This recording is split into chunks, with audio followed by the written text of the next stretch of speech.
It's just poetry over rhythm and poetry. Yeah, so I'm recording right now, just so you know. Okay. That's fine. We're getting into our first show, man.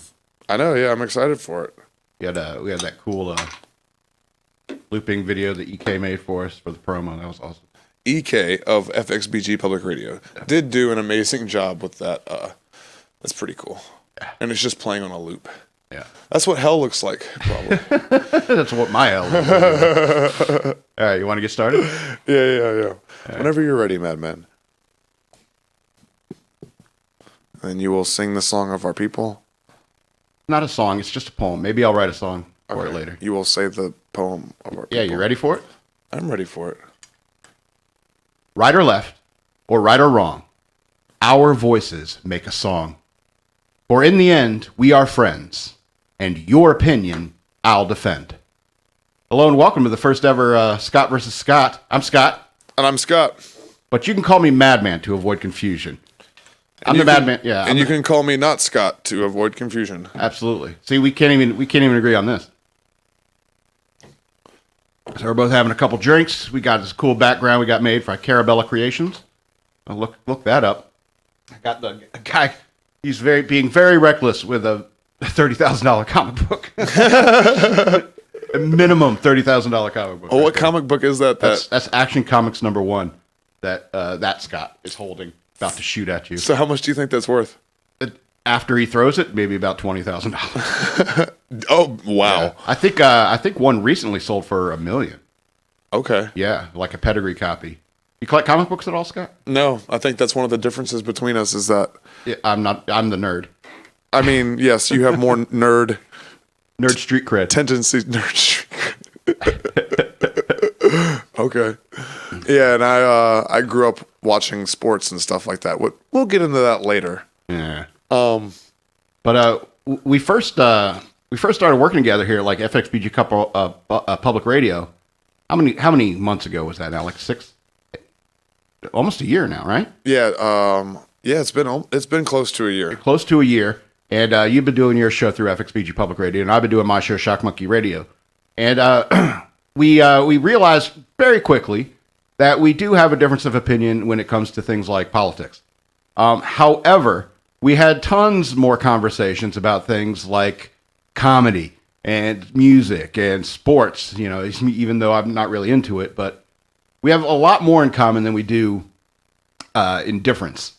And so we said, hey, let's get together and do a show where people with different political opinions can get together and have conversations about things, just because we can show that it is possible that somebody that you have a difference of opinion with politically, you can have a conversation and you can talk about even heated things that you are contentious about.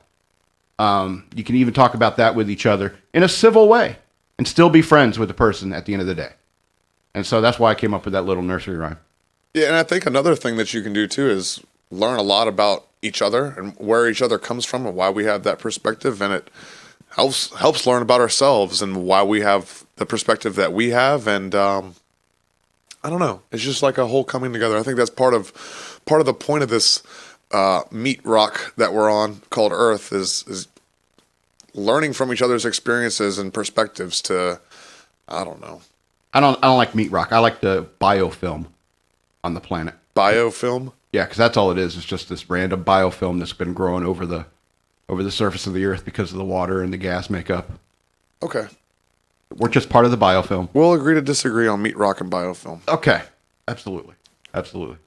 So we wanted to start this because I believe in freedom of speech. I've always been a big advocate ever since the blue ribbon days back in the internet, looking for internet freedom of speech.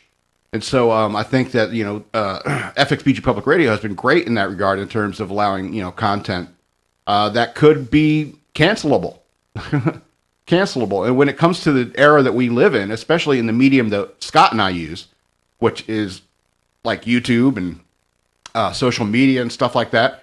And as a comedian like Scott Wharton, and as somebody who talks about sensitive or, political and social issues like myself on Shock Monkey Radio, you always seem to come up against this kind of concept, the concept of censorship, where comedian Scott Wharton makes a post. He thinks it's a joke, and then he gets locked out of his social media account. Has that happened to you, Scott? And now I'm locked out of my social media account for 30 days. I can't promote my shows. I can't talk to my friends because a lot of my communication is done through Facebook Messenger. Absolutely. So when they block you on Facebook, they block you on Messenger too, and then I get the sad. I get the big sad. You get the sad on you. It hurts in my butt.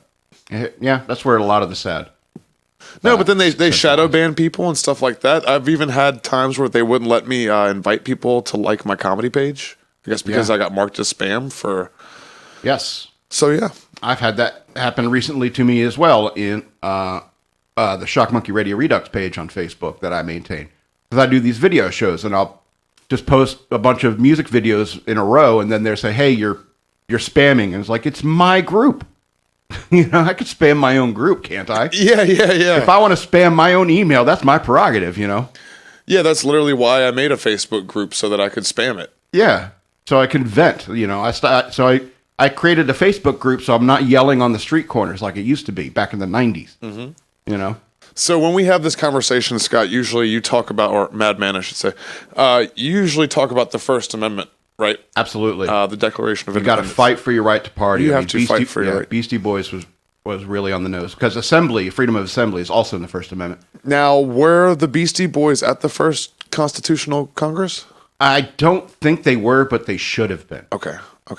And I think it would have been a way more interesting document, and a lot more people would want to go see it when they visit D.C. They did have a little horsey named Paul Revere, though. So. Yes, absolutely. And so that's what I love about, even the Beastie Boys are pro-American, and I like that about them. It's the idea to fight for your right to party is all part of, the First Amendment. And freedom of speech, I think, is one of the most important and unique aspects of our culture in America, because freedom of speech all over the world is kind of a new concept. It was a new concept when it came up. It's allowing a government allowing the people to say whatever they want. And so you got to understand, it's like every other country, like 99% of every other country in the world has speech laws about what you can and cannot say in public, on television, and so forth. And so that's why you'll see people get shadow banned, because these big corporations like, say, Google and YouTube and so forth, they will shadow ban somebody because they know that they're not going to you're not going to be able to reach this certain market because it's not allowed in that country. And so therefore it's not economically viable in the sense of being able to sell ads to those people in those regions. And so that's why they'll shadow ban you. It's like they can look at somebody like FXBG Public Radio and say, that's a local area. And it's like, oh, you may get ads, for local areas in that area, but because it's such a small venue, you're not talking about a .com, kind of business venture. You would see more, an exclusion based upon regions and so forth. It's a complicated game they play. Yeah, and then I feel like at the same time, though, we're really lucky in this country because, myself and yourself too, we would be taken out and executed in certain countries, or at least sternly taken care of in some beaten, form or fashion. Or my family get killed or something. Yeah, for some of the things that I might say doing comedy, some things I might say about religious or political officials, like in other countries, they will do away with you for that. Like, absolutely. Good luck in Russia being a stand-up comedian. Oh, yeah. Could you imagine? Because, there is, I would think one of the most, I think stand-up comedy is one of the most potentially offensive things, because in order to be fun, you need to be constantly on the cusp of what is controversial. Right, yeah, exactly. Yep. And we've had this conversation many times. It's like, that's the very nature of comedy. That's the court jester. The court jester's in there. He's the only one that can make fun of the king in many ways. And I think that is a very important task in terms of how a culture operates, is that you need to be able to lampoon any concept, not just your government. The government's important to lampoon, of course, but any concept needs to be lampooned and looked at in all sorts of different directions. And that's what the point of freedom of speech is. It's like, you can have a commentary channel where it talks very seriously about the news from a left-wing perspective, and you have something that talks about the news in a very right-wing perspective. And then, then you can have somebody making fun of both of those perspectives. Absolutely. That's the whole point of freedom of speech, is that you get all these unique perspectives on it, and then eventually somebody is going to stumble upon some genius that makes you go, make love, not war. Right. Wow, and if only it was that simple, though. It's true. Because, like, people have said that, and I do feel like statements like that, a lot of people do take to heart. It's just, people get so stubborn on both sides, it's hard to find that that middle ground, I think, which is why we started this podcast. Well, we find that we may have difference of opinions on many things, but if things get too heated between two people, it's always good to talk about something benign, like your favorite sports ball team, or music or comedy. Say, who's your favorite comedian? Who's your favorite comedian, Scott? My favorite comedian is Chappelle. Okay, Dave Chappelle. Really? I know that's like all time. Yeah, I know that's kind of like a newer comedian in the alt. All right, Bill Hicks. Okay. Well, I know still you want me to go back further. You got to remember, I'm just turned 29. I was born in 91, I think that these are great picks, and I'll tell you why I think I would pick Chappelle. Is because he is of my generation. He's around my age, and he's if my life had taken a different path, and it's like maybe there's a version of me in the multiverse where I became a comedian like Dave Chappelle, and so that would be in my generation. And it kind of makes me feel proud of my generation that we have like Dave Chappelle in my generation. You relate to him heavily, I think is what you're trying to say, right? Absolutely. And I think that in many ways a comedian is a product of their era, and that era can kind of define a comedian. Like the 70s were the Carlin era, right. Were the George Carlin era, and his comedy still remains not only hilarious but controversial because he talks about these things. But because it was the 70s era of his censorship, is that he made the list of 7 dirty words, Right. Yeah. And you got to understand, in the 70s and in the 80s, it was the religious right in this nation that was trying to censor things, and I wasn't for that, even though I'm part of the right. They said, well, we can't have bad words on records. We can't have comedians saying cunt. We can't have we have to put warning labels on music. And that was coming from the religious right back then. Nowadays, it's not the religious right that's doing anything. After all, because all these bad words are allowed on television all the time. One of the most popular series that existed was Game of Thrones, and there was naked people all through that. Don't forget you were watching softcore porn, ladies and gentlemen. So I mean, now you see, instead of the religious right saying you can't say the F word and so forth, you can't say that. Instead, they're saying you can't say retarded. You can't say tranny. Right. It's a different kind of mentality. It's this I don't know. It's like the left has become this like almost religious fervor to, you have to obey our social norms because we're mad about the 70s and 80s. No, yeah. It does have a similar tone to it, as like you said, as the religious fanatics did. The people who persecuted, Eminem. Absolutely. Or Uncle Luke. Why can't I think of the name of that group? I mean, Dee Snider has gone to Congress and stuff and dealt with this stuff. Absolutely. Why can't I think of the name of that group? It's an old rap. Well, there's a ton. I mean, like I've said, is comedians and artists who test the limits of these things that, they're the ones who get censored first. Yeah. Speaking of comedians and censorship, bitch was a word that you couldn't say on TV until Richard Pryor said it on Saturday Night Live. Yeah. And I mean, it's the same. It's because people don't want to be confronted with the idea. But I remember I saw this interview with George Carlin where he was saying that, I don't find the need to swear all the time. Because obviously, a joke can be funny without, using profanity. Right. Sometimes even funnier. Absolutely. But, as a person who constructs words, for a living, constructs word patterns for a living, it's like I need access to all the tools in the toolbox. Every single word and idea that is out there, I need to be able to express. Right. But I'm not saying that you should go out there at a comedy show and shout the N-word all the time like Michael Richards. Because you know about Michael Richards. Yeah, I know exactly what you're talking about. All right. Now he's Kramer. he's an interesting First Amendment case because he had some hecklers in the crowd giving him some stuff because he kind of touched on the whole racist thing, you know? And then, you know, it ends up with him yelling the N-word into the mic over and over again. I don't even want to say it because why would I want to? You know? But he did say it. And then he turns around to the crowd and he's like, you see? Words. And it's like, I'm sorry, man. You can't make the point that way. You're better off making the point my way in the sense that, yes, I believe you have the right to say the N-word, but if you're just shouting it back at hecklers, that's not a joke. That's not a carefully constructed joke. When you're a comedy writer, and you have to know that the landmine is the N-word. And so you got to dance around it in many ways in order to make the joke funny. And so I think that's just Michael Richards. I could say, yeah, I don't think he should be banned, but if you don't want to go to his shows because of what he said, I completely understand. I mean, the market will bear these people out.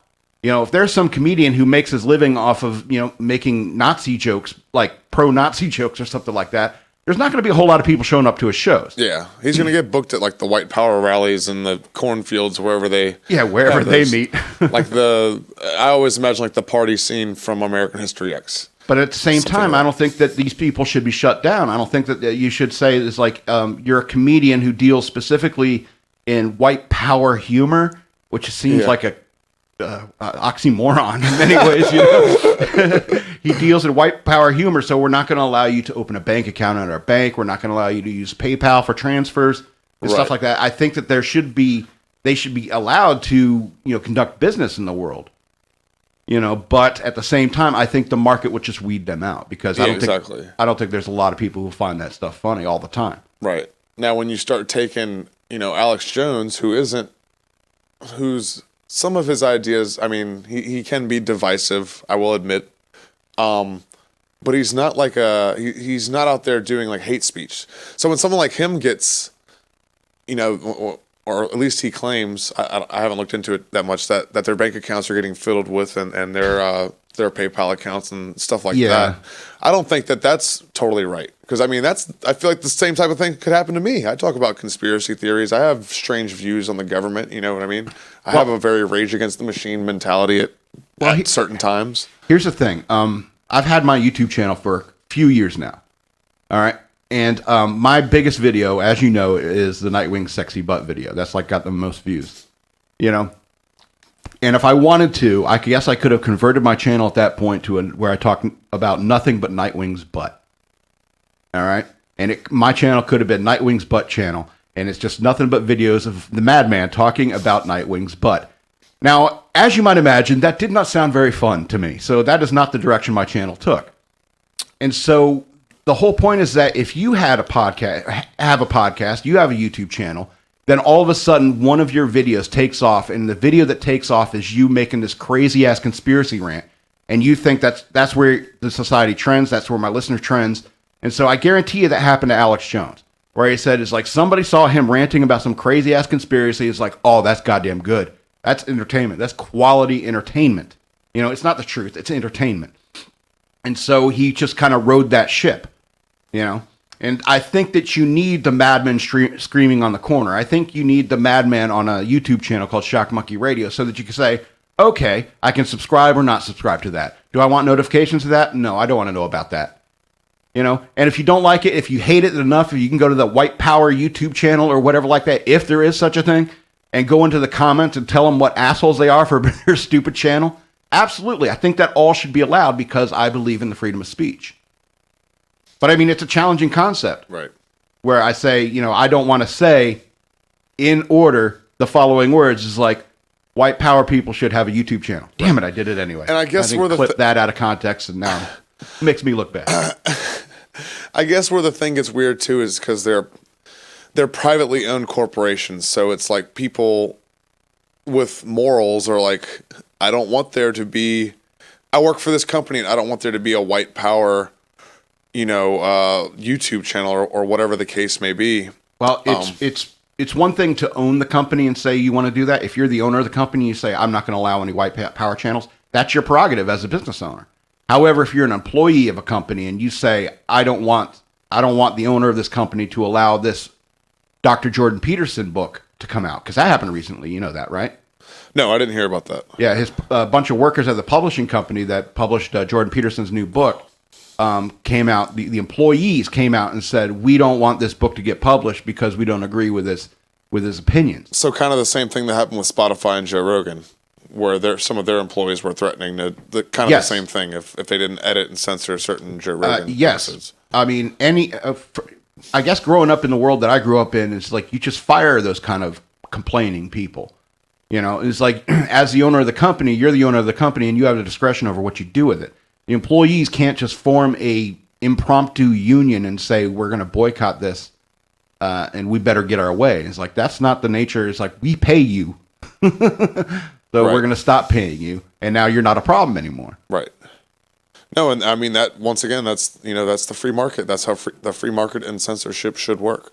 So if you don't, if you don't want to work here, if you don't agree with our morals, then don't work here. I've definitely left companies because I didn't agree with their morals. Absolutely. I mean, that's why I got out of the DoD business. Why I left the Navy. Right. And it wasn't because I disliked the morality of it. It's just like I didn't want to be in the business of warfare. If you can, does that make sense? No, yeah, 100%. That makes sense. Yeah, I mean, I feel like there's a lot of veterans who can relate to that, and people who've worked in the government or even the private sector who can relate to that they don't want to be involved in warfare, weapons manufacturing, whatever the case may be, that they believe that's harming other people. Yeah, at the end of the day, you hope that the military budget is a waste of money. That's what you hope at the end of the day, is that the military budget is a waste of money. And so even if I remained in the military, I was like, the end result of our business is dead people. And even though I understand the purpose of war, and I understand the purpose of like why we need to engage with these certain factions all over the globe, I understand that, but at the end of the day, I don't want any of that blood on my hands. Yeah, no, that totally makes sense. So I guess, I mean, it's why I joined the Navy over the Marine Corps. It's right. It's like I didn't want to be blown up or blow up other people. Simultaneously, though, you've told me a lot of times that the Navy and being in the military is a lot of what helped. I mean, I don't want to say helped, but it's part of what helps you gain a stronger perspective on the world and understand that there's no point in fucking hating each other. And absolutely, why would these people be running a WP YouTube channel? Yeah. But that was kind of the point, is that you get to the boot camp, right? And all of a sudden you're shoved in this room with 99 other guys, and 20 of them will wash out before the end, right? And 99 other guys, and they're coming from all over the country. Some people from the Philippines, all over the world, really, to come and go to the boot camp. And they're bringing all their local germs and stuff like that. And so for like the first 2 weeks, everyone's sick as a dog, and they keep you in sweat gear. They call it P-Day gears, processing day gear. And but everyone's sick because they're catching everybody's germs from the West Coast and stuff like that. And then there's this ethnic diversity to it. It's like, you got a bunch of white guys. It is a true cross-section of the American populace. You got a bunch of white guys and a bunch of minorities, and the rest are minorities. And so and quickly, you all got to learn to work together. It's like, dude, the only way we're getting through this is to get over this stuff. And people bring their biases. They bring the country bumpkin who has never seen a black person before comes to boot camp. The same as the southern urban kid who comes to boot camp has never seen snow before. It's right. It's Navy boot camp, so it's in Gurney, Illinois. So you're gonna see snow, and so it's and you got to learn how to walk on snow, and you all got to learn the same process, and that you're all in the same boat, literally. And it's like the only way we're getting through this is punching one of our RDCs and getting kicked out, or getting through this by working as a team together. And I think that anybody who's been to the boot camp, even just boot camp, knows that that's the point of that. No, yeah, and I can. A lot of veterans that I've talked to throughout my life. I mean, I grew up. My father and my grandfather, who I lived with for the first 23, 24 years of my life. My grandfather was in the Navy. My father was in the National Guard. And they both always talked to me about that too, about that lifestyle and that mentality, and how the military, being in the military, really unifies you and teaches you that It stomps racism out real quick. Yeah, it stomps racism. Yes, that's an excellent real way to quick. put it. Squashes it like a bug. Well, yeah, I mean, one of my favorite phrases that somebody said is like, "No, we're not wasting taxpayer dollars on this." You know, it's one of the things I heard a few times in the Navy, and I picked up when I became like an NCO. I started saying that. It's like, no, you coming to me with this bullshit? No, we're not wasting taxpayer dollars on this. You know, get over yourself. So I think we can use this as a good transition. It's a good segue to our next topic. Yes, to right? our next topic. Because in the Navy, you know, you experience this camaraderie, this team. What's it? A spirit de corps. Where is that French? I think it is. I think it's something the French Army came up with, like spirit de corps, like bivouac. Ha ha! Spirit de corps. Spirit de corps. But we wanted to talk about sports and sports balls a little bit. You know, Sportsball. Mm-hmm. Because, you know, we wanted to talk about this whole idea of being on a team and being the camaraderie of being on a team. And joining the Navy was very much being on a team. And then the people you served with, sometimes you serve with Marine Corps, sometimes you serve with Army guys or Air Force guys. And so, and you bust each other's balls because it's like you're both on the same team, but you're not playing against each other. Right. So you can bust each other's balls. And so it's the same camaraderie. But at the same time, I'm on the Navy team. And even within the Navy, I'm in the radioman team. Yeah.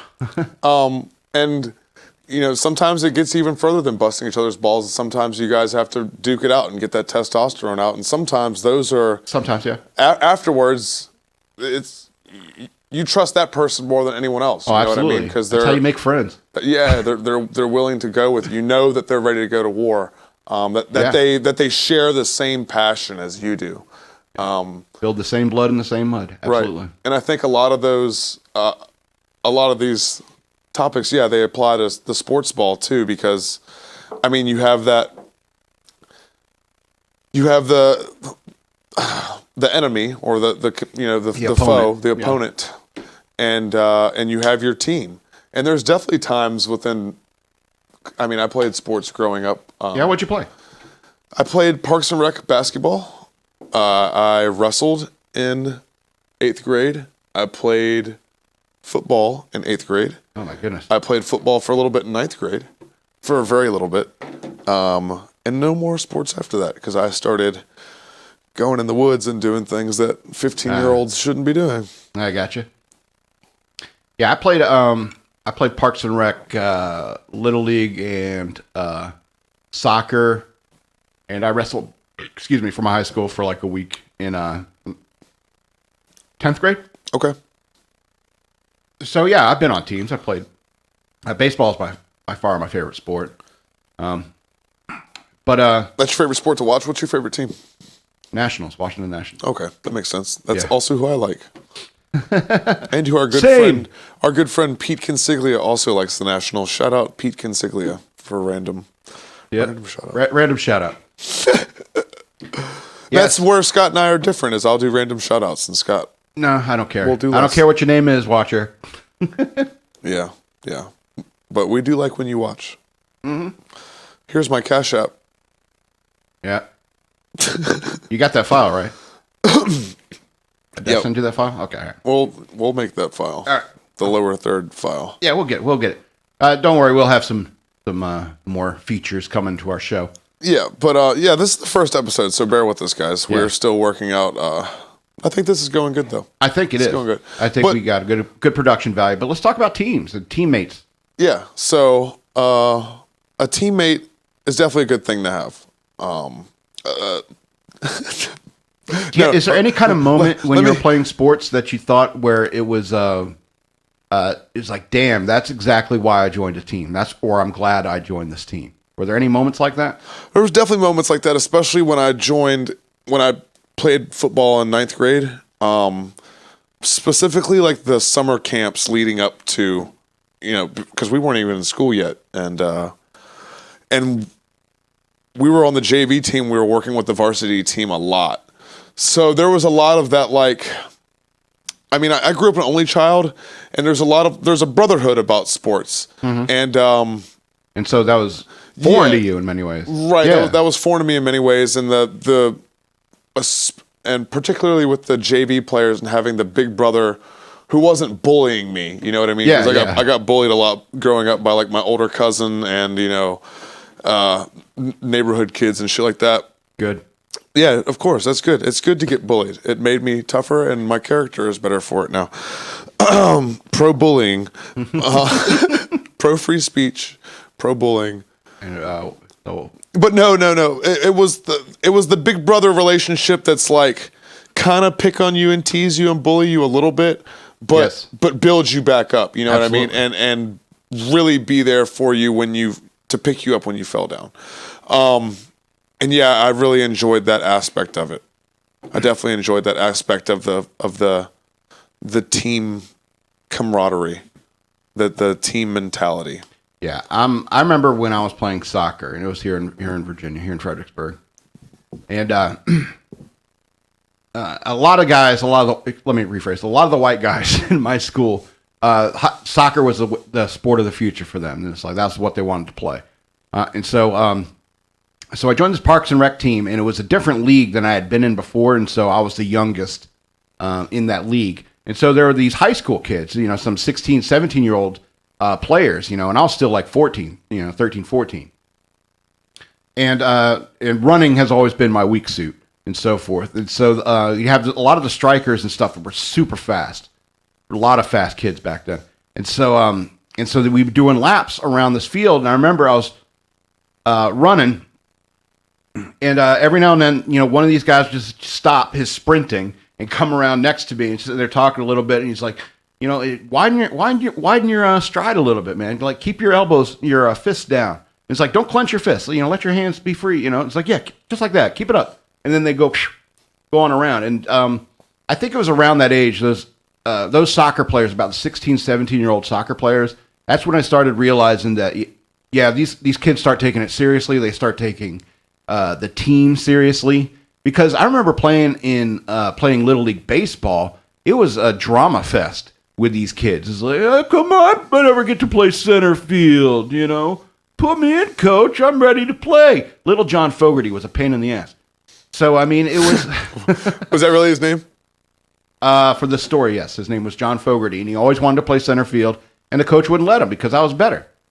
So, but I mean, a lot of that happened. I don't know if it was just baseball or at the age I was, 10, 11, 12-year-old kids playing baseball.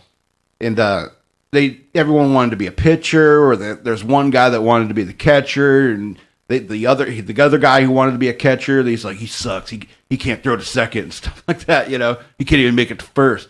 There was a lot of that like backstabbing nonsense and stuff like that, and I didn't really feel the spirit of a team until that year in playing soccer, where I felt that those guys, they wanted me to be better because they were on the same team with me. Like the ball might get past me. No, yeah, that is one of the really strong points about sports and sportsmanship and what you can learn from the sports culture. And I love playing sports. I love playing sports growing up, but most of my love comes from watching sports and watching Sports Center and just growing up with my TV being on ESPN and being on NFL games, being on NBA games, and just always having like this love and obsession for sports. And I think there are good takeaways. You could definitely get inspired and motivated from that, but at the same time, it can be a waste of time that you could be, if you really love that sport, you could be outside practicing it. Or like nowadays, watching sports gets in the way of comedy. I mean, I do comedy on Thursday nights. Sometimes I have to compete with the TV screen. Absolutely. And that's really when I started falling out of love with sports. I don't want to say falling out of love, but I stopped watching them as much. Now it's more of a competitor. I get it. Yeah. Because, sports created a monster. It made me competitive, and now I want to compete against it. Exactly. I want to do better then. Yeah, and that's the thing about being competitive, the competitive nature of sports, because there's people who say that, the masculine energy of things like football and stuff like that, and the colliding at home plate and all of that stuff is bad. It's a negative aspect of humanity, and I don't think so. I disagree with that concept. I think that competition is healthy. Competition is good. Even if you're a catcher and you think you can be a better catcher, and you're the second string catcher, it makes you want to strive to be better. I mean, even in band, when I was in band, people wanted to be first chair trumpet, and I was first chair trumpet for like 2 days or something like that. And people were talking about me. He doesn't deserve first chair. And they were right, And that's the point, is like that competition, it really does activate the human spirit, right, in many ways. And I think there are positive elements of that. And yeah, I think, totally. and I think that there are healthy ways for this competition to play out. And I think that even beyond school and beyond sports, that competition plays out because, you need a rival in many ways in order to challenge you to be better. Right. No, yeah. I mean, you can't have one without the other. So it's just a natural thing that we do. You know what I mean? It's we judge and compare ourselves to others. We try not to. You know what I mean? Yeah. But we do that, and it's without seeing somebody that's downtrodden to know that you're doing good, or maybe help you realize that things could be worse for you, and maybe your day isn't so bad because it could be worse. Absolutely. No, though, I love sports, though. Scott, sports are the best thing for a fun time. For fun time? Or a fun time or fun time? No, sports make me want to drink alcohol and eat fatty foods and take naps now. So sports are not fun time; they are nap time. I could be writing. Fair enough, but I mean, I think that has, like you said, because of your experience in sports, that has created this drive in you, that a lot of people probably don't get if they never played organized sports. Right, or just never really watched them and like got into them, watching sports documentaries and stuff. Like I got watched that Michael Jordan documentary. Yep, I remember. I think you heard me watching it. You were like, you like basketball? Yeah, I love basketball. Like, I love Michael you're Jordan. over 6'2". Yeah, you love basketball. Yeah, I kind of got forced into it. Yeah, they were like, "Here, kid, you play basketball now." They see you getting taller, they bring you basketballs. Yeah, like every birthday, it's a new basketball. Yeah, exactly. But no, I loved it though. And then the basketball was weird too because I was the big man, so I was like important to the team, and it had never been like that for me in my life and in the neighborhood with other kids growing up and stuff like that because I was also the fat kid. But being the tallest kid out there on the basketball court like made me an integral part of the team. So that was always fun, and that helped. I think that helped teach me a little bit of confidence. Right? Yeah, my confidence. I don't want to. Yeah, some self-worth. Yeah, yes. Absolutely, 100%. And I think that's what's really good about it is when you accomplish something like scoring a goal, or I hit a double once in Little League, and you feel like it's like, oh, I guess I can compete in this world against these other impressive competitors, because that's what you're talking about. It's like when you go and you look at like even other comedians, Scott, you got to look at some of the talent you're up against in this world, and you just got to say, it's like, damn, am I really good enough? And you got to believe in yourself. It's like some days you hit a double. And that's the point of the competitive nature of things like baseball, is that there's always another game, there's always another day, there's always another show, there's always another video you can put out, in terms of like, it's like try better, it's like do better in terms of like how you compete in this world. Mm-hmm. And that's the healthy competition that comes from having sports teams. Hey, speaking of which, do you know about the Ohio State and Michigan rivalry? You know about that? Yes, of course. The old Toledo War? Yes. What about it? Well, I was just thinking is about how this disagreement between these two states, Ohio and Michigan, over the city of Toledo. Toledo, Ohio, as you know it today, was for a while, like a couple months in I can't remember the years. It was like late 1800s, early 1900s, or something like that, where the states were competing over ports that can access sea lanes. And so Toledo was supposed to be a port that could go to Michigan or it could go to Ohio, so that they can get that port into their like state's money network, as it were, into their revenue stream. Into their revenue stream. And so, a bunch of people from Ohio and Michigan apparently met on the hills outside of Toledo or something like that, and words were exchanged, a couple bullets were exchanged, and so forth. And eventually, apparently nothing too horrible happened out of this experience. But, eventually this turned into this football rivalry between their college teams, the Michigan State Wolverines and the Ohio Buckeyes. And so Ohio State Buckeyes. So they decided to take this conflict, this disagreement, that didn't go Michigan's way, but it did go Ohio's way, and they took it and they just placed it on the field. And when I was a kid and I was a little more naive, I always thought, it's like, I wish countries could settle disputes in the Olympics. And then I read about like doping and like how Germans inject hormones into people, and Russia's probably been doping and all this stuff. And so I wish it could be that honest of a world where stuff could get solved. Political decisions could be solved in a sports arena. I'm not saying like the Aztecs game where they did the heavy ball and they had to get it through the hole and then the losing team got killed. You ever hear about that with the Aztecs? Yeah. I know. Those people were fucking nuts, man. Yeah. And then they would probably play like a game with their decapitated heads afterwards, just for fun. Because, or I mean, same as like the gladiators. How long before? I think was it you and I were talking about this the other day? It's like how long before they started running out of gladiators? They're like, we got to find new people. That's what I mean. It's like conscript them. Right. Conscript them. That was you that was talking about the other day, right? I don't know. Somebody. Maybe. Okay. That was an original thought that I had. Okay. It was a conversation I had with myself. But no, yeah. Then you have to invent other sports and like figure out other forms of entertainment because it's like they're killing each other. Yeah. True. Now there's so many people in so many sports and so many sports leagues that it's like, we'll let them brutalize each other in the UFC and the NFL. These guys are expendable. See, I don't like that idea. I really don't. I'm not saying that I like the idea. I'm just saying it seems to be. I mean, there's a lot of people in the world. I mean, are there any sports you don't like? Are there any? I mean, I'm not like a big fan of baseball. I much prefer to go to a game and like I will watch games. I'll watch the World Series. I'll watch the playoffs. Football and basketball are my go-tos. I recently got into soccer in the past couple of years after playing the video games a lot, playing FIFA. Playing a lot of FIFA. Yep. And I got a love for soccer. Plus, Germany is good at soccer. So, and that's what your fatherland? That's yes, my heritage. That's where my mother is from.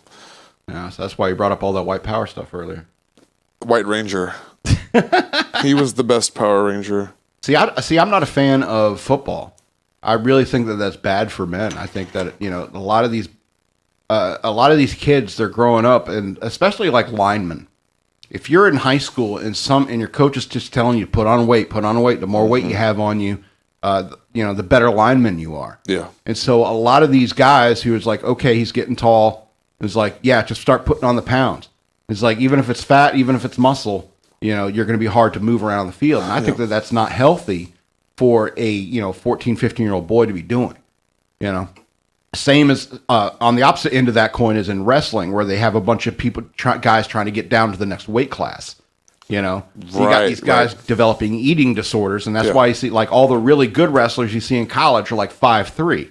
Yeah, because they didn't eat enough when they were growing up. Because cutting weight, the measures and the techniques that people in the combat sports use to cut weight, aren't healthy for grown men and professional athletes that are in the UFC. Like it's not healthy. You know what I mean? The things that they put their body through to do that. Absolutely. You can withstand it, but it's not good for you. Yeah. So when you're doing that to in middle school as a kid that's trying to make the team, that's not good for a growing child. No. You know what I'm saying? Especially a young man. Yeah. Especially a young man, because you need that nutrition. It's like, I as a kid, a young boy needs to like eat whatever he wants and let him go run around and do whatever he wants to do, because they will use that energy. And then when you start getting into sports and guys who young boys who are playing sports, it's like, yeah, they'll use that energy. But if you're deliberately telling a lineman to put on weight, that's a different story. I think it's borderline child abuse telling kids that, I got to drop pounds or something. Yeah, it is definitely borderline child abuse, like forcing, asking them to eat that much more and stuff like that. Especially if they're just talking to the kids about it and the parents don't have, you know what I mean? The parents aren't privy to it. But there's a lot of parents that push their kids even harder because they're trying to live out their dream through their failures children. Their failures. Put all their expectations they had for themselves on their children. Absolutely. And I mean, but that's an old story that goes back a long, long time. It's like parents wanting their kids to do better than them and so forth. And that's a very, very old story. You know, speaking of old stories, old stories and having troubled relationships with your father and wrestling. Do I go on to the next thing? Yeah, I think it's about time. All right, so we can go on to, we're talking about Jacob. We wanted to do like 3 segments on our show. We're just going to cover this real quick. We wanted to do like a current events topic. And so, you know, today we talked about, you know, the First Amendment and why we got into the show and so forth. And then we talked about sports for a little bit and being on teams. Yeah, I think the takeaways from that are we're both pro free speech. Pro free speech. And that's part of the theme of this show going forward is we're going to say things that not everybody's going to agree with. Yeah. But we believe in our right to say it, and we believe in your right to disagree with it. Yeah. So write a blog and, you know, hashtag our fucking names. Yep. And also sports. That's not something that we both necessarily agree on. I mean, Scott's not a huge sports fan. I am. But and we're very much a team in the sense in the show that we're doing, but there's going to be times that we butt heads and have disagreements. I was really worried you're going to sit there. Did you see Dallas last year or something like that? And I'm just like, don't care. No. I figured if we were talking about sports, we were going to talk about it generally and use it as like an allegory to life and to the podcast. Absolutely. I think we did a good job of that. Absolutely. The only thing that, I would talk about was a actual sports example I had was something I saw in the Michael Jordan documentary where he got into a fight in practice with Steve Kerr, you know, one of the other players on the team, and then after that they respected each other more than anybody else. Sure, but we've talked about that, like with guys fighting it out, and right, exactly, or being healthy competitors. And it's like when you respect somebody as a competitor. Yeah, so we already made that point. We already did make that point, but I still made it again. Yes, and so we can go on. We got like 10 minutes left, so. Well, we'll talk real quickly about the story because we wanted to talk about the third topic of our evening should be like a religion or philosophy kind of concept. And so just for starters, being a Christian myself, I threw out the story of Jacob because Scott and I had a conversation about me talking about wrestling and wrestling being gay. And I have a video on that, and so you could check that out at your leisure. I think it's He-Man meets Fred Astaire. Is the name of that video, so you can go look for that on YouTube.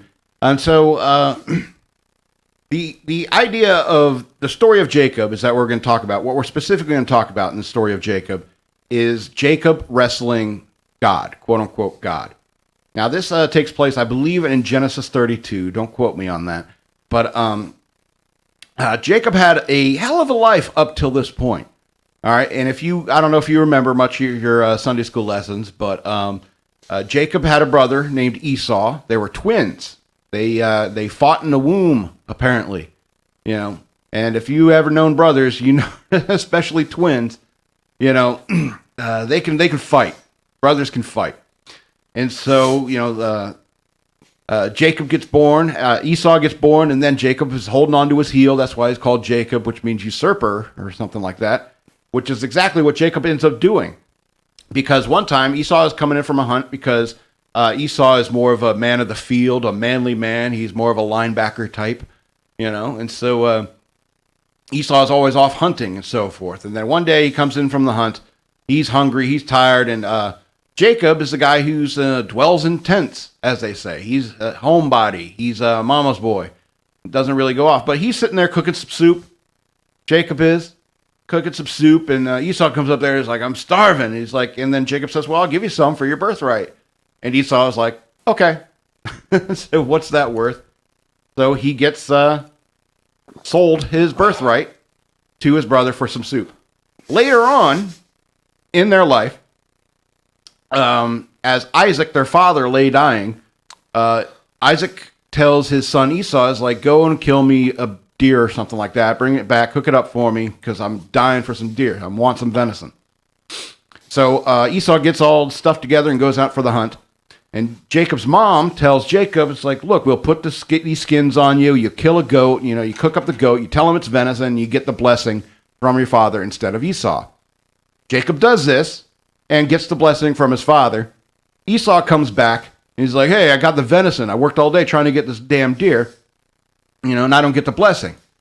And then Isaac says, well, sorry, one blessing. Gave it out already. It's already gone. The next thing you know, Isaac dies. And Jacob thinks, ooh, I think maybe Esau would want to kill me. I get kind of sense that. So he left. He left for a while. Running from his brother, basically, because he thought Esau wanted to kill him. Now, Jacob was in this place. I can't remember what. I think it was south of where they were. I can't remember exactly. There's a special name for it. And so he was on like one side of this river, and he sent his family across the river, all his servants and his family, because he's still a rich man. And so he sent them across the river, and he hung out on the other side of the river, just asking God, hey, what do I do? What do I do about my brother, And so this man comes up in the middle of the night and wrestles with Jacob. Wrestles with him all night until the breaking of dawn. And Jacob is screaming at this guy. He's like, hey, I'm not going to let you go till you bless me. I'm not going to let you go till you bless me. And so this God/man person touches his hip, pow, dislocates it, messed up the way the dude walked for the rest of his life. And then he asks Jacob, what's your name? And Jacob says, I am Jacob. And then the angel or God or this stranger in the woods who likes wrestling people in the middle of the night says to him, is like, you are no longer called Jacob, you are called Israel, which means who struggles with God, who struggles with God. And that's kind of like the origin of Israel, and the Israel people is through that line, through Jacob. And so I think it's really interesting because that concept, the very concept of God, is a struggle for a lot of people. And I think that, all of us, any man, struggles with God if they really think about the concept of God. And it's like, no matter where you come down on it, it's like, even if you end up as a person of faith, or even if you end up as an atheist, or any kind of religion, you are somebody who struggles with God, either the concept or the belief structure of those concepts of God. What do you think, Scott? I'm not I see that you're trying to, you found like the allegory in it, for my sake, yeah. The metaphor in it. And that's what I've been trying to do too, as I've been studying the stories, trying to find the allegory in it and the deeper meaning. And that does seem to be it, but I don't know. It also feels like there's something else to it. Like it can't be that simple. Because I am a follower of Christ. I do read the Bible. I study a lot of religious, theological, philosophical, and mystical texts and things of that nature. And I don't believe that the Bible is to be taken like word for word necessarily. And not every story is, just meant to be taken as that there is some allegory or deeper meaning. What you said does sound really accurate, but I also just feel like it can't be that simple. Maybe there's a little something else to the story that we're missing. Well, I think that there's far more aspects to the story. There's the relationship between brothers, right. Which we first saw in the Bible with Cain and Abel, right, where these brothers, and if you think about it as like, both Jacob and Esau and Cain and Abel are man with other man in the world, humanity with other humans in the world. It's like you're going to have differences with your brother. Right. And as mankind, we are all brothers and sisters and so forth. It's like you're going to have disagreements. You're going to have rivalries, but, don't kill them. All right, Cain, don't kill your brother. That's a good lesson to learn right off the bat. Right. And then there's like, don't usurp your brother. There's don't scheme. There's forgive your brother in many ways, because after this experience where Jacob wrestled God, or this angel, he sent gifts to his brother because he heard his brother was coming with an army, and he went and greeted his brother, despite the fact that he thought he wanted to kill him, and he greeted him as a brother, saying, "Hope we can put all this behind us," and and so forth. And it's like we can find a way to coexist. And I think there's a lot of aspects of that in terms of like living alongside your fellow man. Right. And so maybe forgiveness. God was trying to show him, like, would you rather wrestle with your brother or would you rather wrestle with me? Yeah. Right. Yeah. You know what I mean? Absolutely. Like, so, and this is what eternity is going to kind of be like if you make that choice. You know what I mean? Yeah. The touching of the hip, though, is a weird thing. It is one of the strongest muscles. Yeah. That's where. Oh yeah. That's your pivot point of your whole body. Yeah. If you were a GI Joe, that's the hardest part to break. Right. GI Joe. Right. 100%. That makes sense. And so I think that was probably just either a demonstration of God's power or this creature's power, or there's some sort of subtext that we're missing. So are you saying that Judas was Cobra Kai? Could have been. I don't know. We don't. sense. Yeah. They don't say much about the dojos in the New Testament. No, yeah, they don't talk about the dojos much, and that's disappointing, honestly. Yeah. Because everyone knew Jesus was a ninja. Right. Because he disappeared for a while. He went to the Far East. He went to Africa. He went to the Far East, and he learned ninjutsu. I should work on a movie like that. Jesus the Ninja. Jesus the Ninja, coming summer 2021. Scott, this has been fun. Yeah, absolutely. And I look forward to doing this next week. We're going to have another Scott versus Scott. If you want, you can go down in the comments below and let us know who won. My guess is Scott won. Scott probably won. Scott probably won. And we're probably going to get more contentious after this. This is just kind of an introductory episode to let you know, hey, we're out here. This is what we're planning to do. And so maybe we'll come up with more controversial issues where we'll eventually start throwing things at each other at some point. No, yeah, that'll be fun. And if you guys want to see us, debate/discuss any topics, send us your suggestions. Yeah. All you can do, let it down, put it down in the comments. Also, you can look in the description of this video and you can find ways to contact us and our other content that we create. Ways to tip us through Cashapp. He's enjoyed the trip, and I'm shockmonkeyradio on Cashapp. So yeah, this has been Scott versus Scott, and it looks like we'll see you next week. See you next week. All right, I'm going to leave the mics on while we go through this outro. Is that all right? Yeah, you can leave. Okay. Leave the mic on. That's fine. Until I figure out how do I stop this. Do you think